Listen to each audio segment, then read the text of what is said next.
Morning all of you.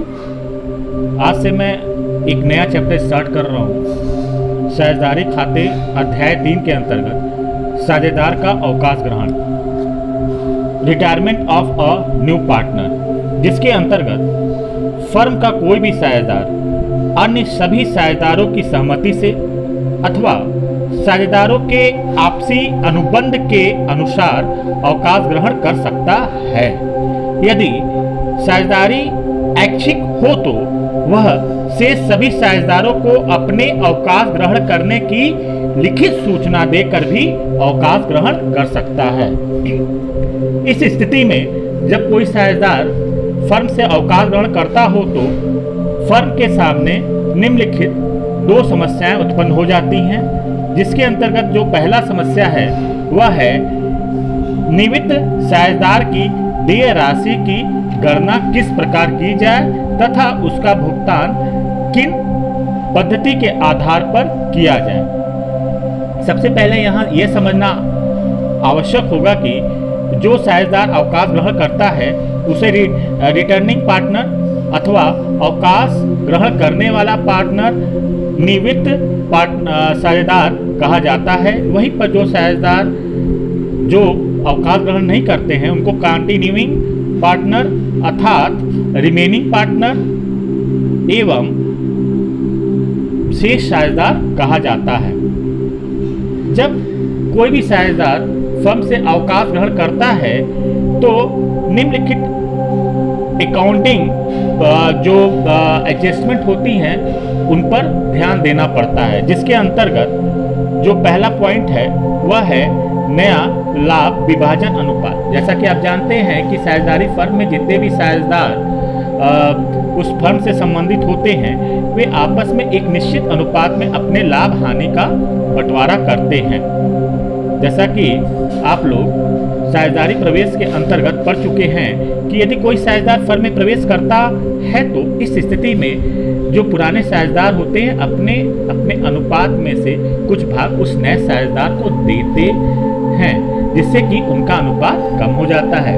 वहीं पर दूसरी ओर जब कोई साझेदार फर्म छोड़ के जा रहा हो, वह रिटायर हो रहा हो अथवा उसकी मृत्यु हो जाए, इस स्थिति में जो साझेदार रिटायरिंग पार्टनर है जो फर्म छोड़ के जा रहा है उसके लाभ हानि का जो अनुपात होता है उसमें से जो साझेदार बचे होते हैं वे अपने अपने हिस्से को प्राप्त करते हैं, जिसका निर्धारण किया जाता है। वहीं दूसरी तरफ जो भी साझेदार फर्म छोड़ के जा रहा है वह अपनी ख्याति की राशि भी लेके जाता है। जिस प्रकार जब फर्म में कोई नया साझेदार प्रवेश करता है तो पुराने साझेदार के लिए ख्याति की राशि ले आता है, उसी प्रकार जब कोई साझेदार फर्म छोड़ के जाता है तो वो अपने हिस्से की ख्याति की राशि पुराने साझेदार जो बचे हुए साझेदार हैं उनसे वो प्राप्त करता है। वह जो जिस अनुपात में प्राप्त करता है उस अनुपात को लाभ प्राप्ति अनुपात कहा जाता है, गेनिंग रेशियो कहा जाता है। यहाँ गेन का मतलब होता है लाभ, ठीक है।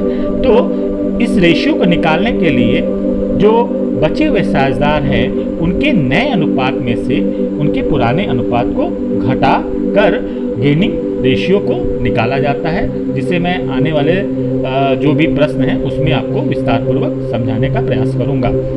फिलहाल हम लोग ये देखते हैं कि जो इसका जो तीसरा बिंदु है वह है संपत्तियों एवं दायित्वों का पुनर्मूल्यांकन ठीक उसी प्रकार किया जाता है जिस प्रकार प्रवेश के संदर्भ में किया जाता था।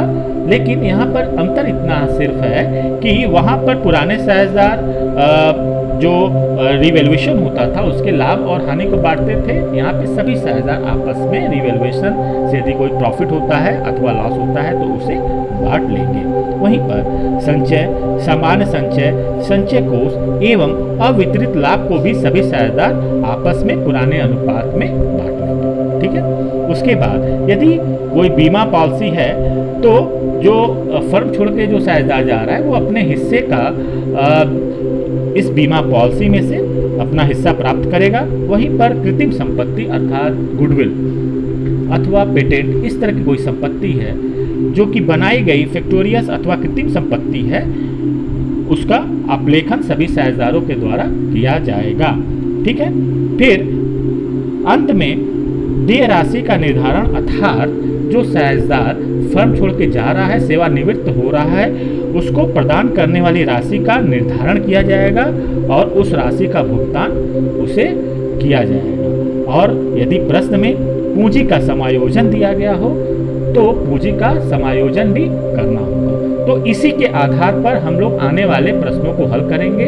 फिलहाल आज के लिए आपको बहुत बहुत धन्यवाद।